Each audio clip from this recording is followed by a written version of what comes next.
களின் சிறப்பம்சங்கள். எறும்புகள் உணர்நீட்சிகள் வாயிலாக தங்களுக்குள் தகவல்களை பரிமாறிக்கொள்கின்றன. உணர்நீச்சுன்னா என்ன தங்கம்? இது மூலமாக தான் அது என்னது உரையாடலாம் செஞ்சுக்கிறதாமா. அடுத்தது ஓர் எறும்பால் வெளியிடப்படும் வாசனை தடத்தை பிற எறும்புகள் பின்பற்றின. இப்போ எறும்பு எப்படி வரிசையாக போகுதுன்னா வாசனையை முன்னாடி போகிற எறும்பு போட்டுரும்.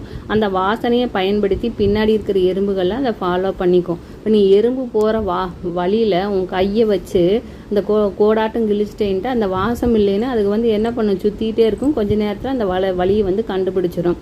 வண்ணத்து பூச்சி மலர்களில் இருந்து பூந்தேனை உறிஞ்சுகுழல் எனப்படும் நீண்ட குழல் பெற்றுள்ளது. இந்த இடத்துல நம்ம பார்த்தோம்ல தங்கம், உறிஞ்சுகுழல் மூலமாக அது என்ன பண்ணுது, தேனை எடுத்துக்குது.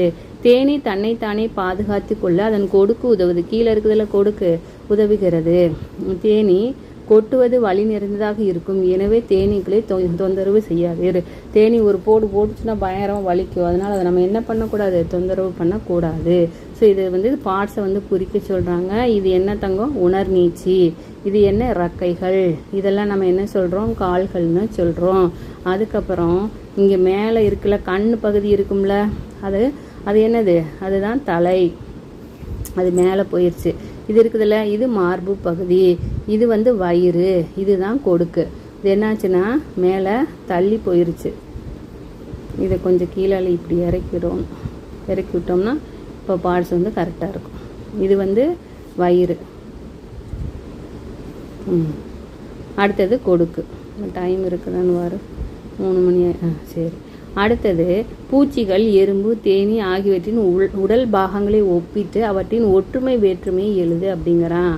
பூச்சிகள், வனத்து பூச்சி, எறும்பு, தேனி 3ஐயும் எடுத்துக்கிறோம். 3க்குமே என்ன இருக்குது? 3 கால்கள். உடல் பகுதிகள் 6 கால்கள், ஒரு ஜோடி உணர்நீட்சிகள் இருக்குது. அடுத்தது இறக்கைகள் இல்லை 3க்குமே.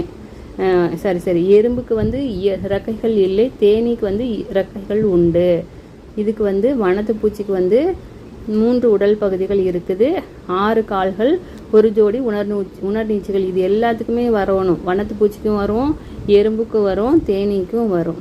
அடுத்தது வனத்து பூச்சியை பார்த்தீங்கன்னா பெரிய வண்ணமயமான இறக்கைகள் உண்டு. இதுக்கு எறும்புகளுக்கு இறக்கைகள் இல்லை, தேனீக்கு இறக்கைகள் உண்டு. அடுத்தது பார்த்தீங்கன்னா மலர்களில் இருந்து தேனை குடிக்க நீண்ட உறிஞ்சுகுழல் உள்ளது தேனீக்கு. இது பார்த்தீங்கன்னா எறும்பு கூட்டமாக வாழுது, தேனி எப்படி வாழுதாமோ கொடுக்கு உண்டு அப்படின்னு சொல்லி சொல்கிறோம். நீ எழுதும்போது கொஞ்சம் கவனமாக எழுதிக்கோ தங்கம்.